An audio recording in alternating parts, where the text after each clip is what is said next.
Eesti keele õpik, lehekülg 84. Ö-täht. Loeme sõnu Ö-tähega. Öö, töö,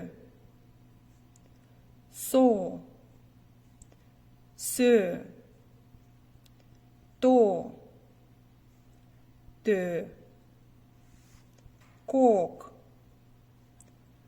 köök, noor, nöör. Nüüd sul tuleb siin üks luuletus, on kirjutatud suurte trükitähtedega ja väiksete trükitähtedega. Esimest korda kuula ja korda loeme suurte tähtedega. Kui mets ja maa on lume all,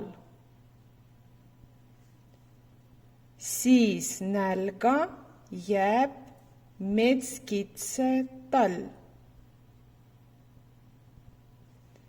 Sest toitu leida ta ei saa.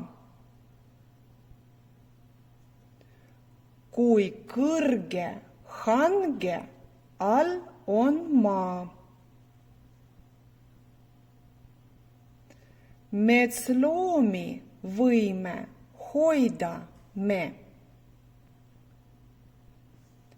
Kui lapsed koos neid toidame.